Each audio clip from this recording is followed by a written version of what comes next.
Bismillahirrahmanirrahim. Assalamualaikum warahmatullahi wabarakatuh. Perkenalkan, nama saya Irma Aulia dengan nomor induk mahasiswa 2008464, nomor absen 33 dari PGSD kelas 2G UPI Kampus Sumedang akan mempresentasikan materi bab 5 Pendidikan Pancasila, yakni tentang Pancasila sebagai sistem filsafat. Pancasila sebagai sistem filsafat. Nah, sebelumnya kita harus mengetahui dulu pengertian dari filsafat itu sendiri. Istilah filsafat berasal dari bahasa Yunani philosophia, tersusun dari kata philos yang berarti cinta atau philia yang berarti persahabatan, tertarik kepada, dan kata sophos yang berarti kebijaksanaan, pengetahuan, keterampilan, pengalaman praktis, dan intelijensi. Menurut Bagus, tahun 1996. Dengan demikian, filosofia secara harfiah berarti mencintai kebijaksanaan.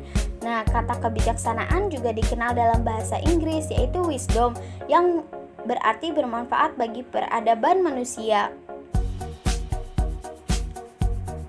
Selanjutnya ada filsafat menurut beberapa ahli.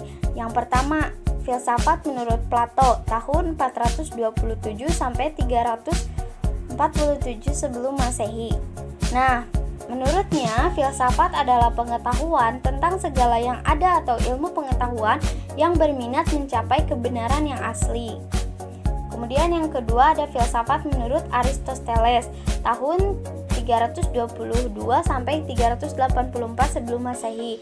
Nah, menurutnya, filsafat adalah ilmu pengetahuan yang meliputi kebenaran yang di dalamnya terkandung ilmu-ilmu metafisika, logika, retorika, etika, ekonomi politik, dan estetika, atau filsafat menyelidiki sebab dan asas segala benda.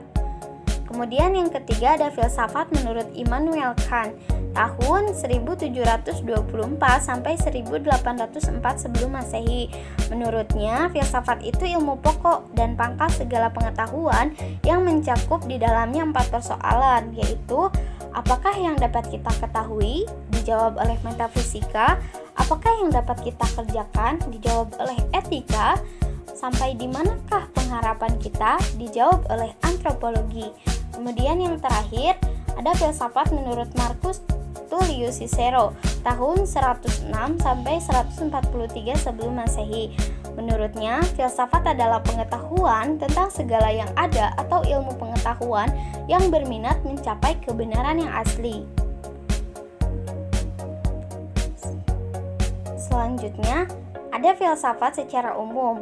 Nah, filsafat merupakan ilmu yang berusaha menyelidiki hakikat segala sesuatu untuk memperoleh kebenaran.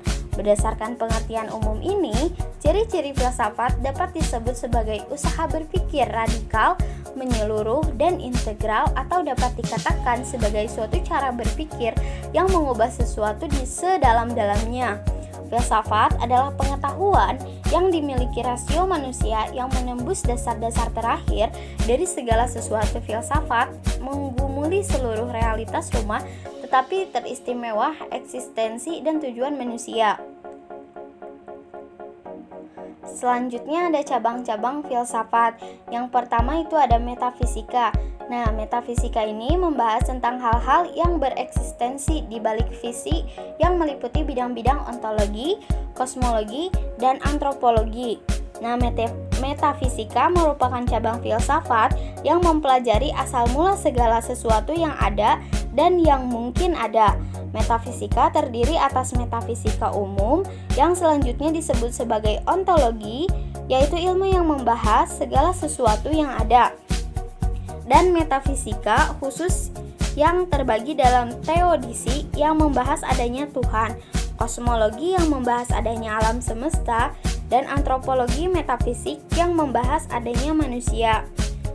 Kemudian ada epistemologi.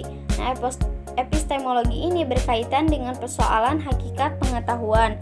Nah, epistemologi merupakan cabang filsafat yang mempelajari seluk-beluk pengetahuan. Dalam epistemologi terkandung pertanyaan-pertanyaan mendasar tentang pengetahuan, seperti kriteria apa yang dapat memuaskan kita untuk mengungkapkan kebenaran, apakah sesuatu yang kita percaya dapat diketahui, dan apa yang dimaksudkan oleh suatu pernyataan yang dianggap benar. Kemudian ada metodologi. Nah, metodologi ini berkaitan dengan persoalan hakikat metode dalam ilmu pengetahuan. Lalu ada logika. Logika berkaitan dengan persoalan filsafat berpikir, yaitu rumus-rumus dan dalil-dalil berpikir yang benar. Nah, logika merupakan cabang filsafat yang memuat aturan-aturan berpikir secara rasional. Logika mengajarkan manusia untuk menelusuri struktur-struktur argumen yang mengandung kebenaran atau menggali secara optimal pengetahuan manusia berdasarkan bukti-buktinya. Bagi para filsuf, logika merupakan alat utama yang digunakan dalam meluruskan pertimbangan-pertimbangan rasional mereka untuk menemukan kebenaran dari problem-problem kefilsafatan. Kemudian ada etika. Nah, berkaitan dengan moralitas dan tingkah laku manusia. Selanjutnya ada estetika. Estetika ini berkaitan dengan persoalan hakikat keindahan. Yang terakhir ada aksiologi. Nah, aksiologi merupakan cabang filsafat yang menelusuri hakikat nilai. Nah, dalam aksiologi terdapat etika yang membahas hakikat nilai-nilai baik buruk dan estetik yang membahas nilai-nilai keindahan. Nah, dalam etika dipelajari dasar-dasar benar, salah, dan baik buruk dengan pertimbangan-pertimbangan moral secara fundamental dan praktis. Sedangkan dalam estetika dipelajari kriteria-kriteria yang mengantarkan sesuatu dapat disebut indah. Selanjutnya, ada rumusan kesatuan sila-sila Pancasila sebagai suatu sistem. Nah, sistem yang dimaksud dari sistem itu adalah suatu kesatuan bagian-bagian yang saling berhubungan, saling bekerja sama untuk suatu tujuan tertentu, dan secara keseluruhan merupakan suatu kesatuan yang utuh.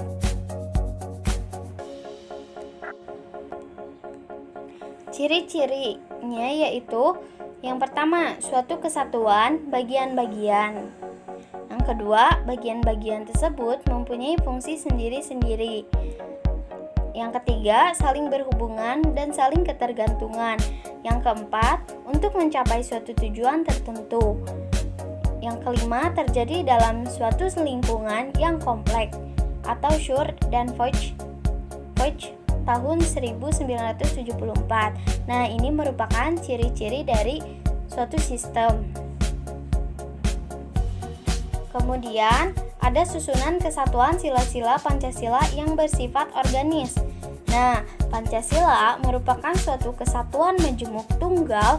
Setiap sila tidak dapat berdiri sendiri terlepas dari sila yang lainnya, dan antara sila satu dengan yang lainnya itu tidak saling bertentangan. Artinya, aturan-aturan yang dibuat dalam Pancasila itu tidak boleh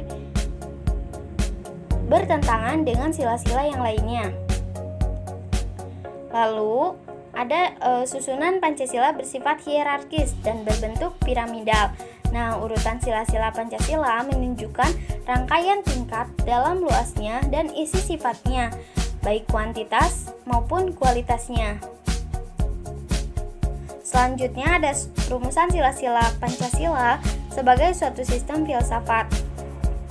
Nah, ada dasar antropologis sila-sila Pancasila. Nah, Pancasila yang terdiri dari 5 sila, setiap sila bukanlah merupakan asas-asas yang berdiri sendiri, melainkan memiliki suatu kesatuan dasar ontologis. Dasar ontologis Pancasila pada hakikatnya adalah manusia yang memiliki hakikat mutlak monopluralis.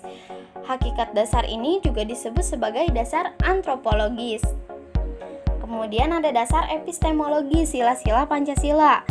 Nah, yaitu Pancasila sebagai suatu sistem filsafat juga merupakan suatu sistem pengetahuan. Selanjutnya ada dasar aksiologis. Dasar aksiologis sila-sila Pancasila.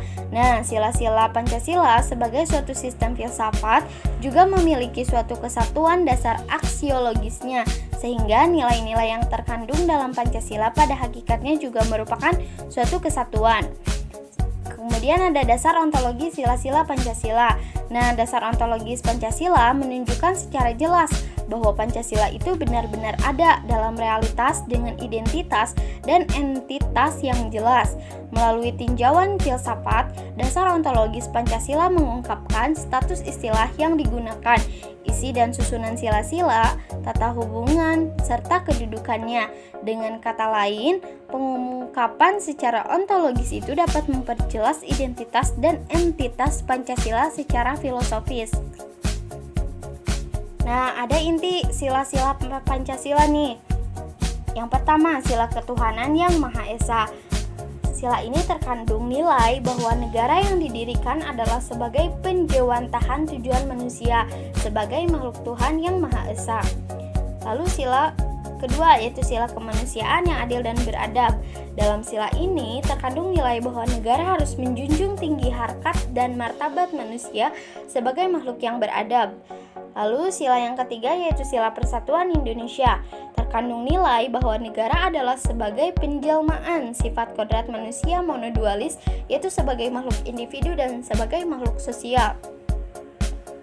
Yang keempat yaitu sila kerakyatan yang dipimpin oleh hikmat kebijaksanaan dalam permusyawaratan perwakilan, mengandung makna bahwa kerakyatan yang berketuhanan yang Maha Esa, berkemanusiaan yang adil dan beradab, yang berpersatuan Indonesia, yang berkeadilan sosial bagi seluruh rakyat Indonesia. Yang terakhir yaitu sila keadilan sosial bagi seluruh rakyat Indonesia. Terkandung nilai yang merupakan tujuan negara sebagai tujuan dalam hidup bersama, yaitu keadilan sosial.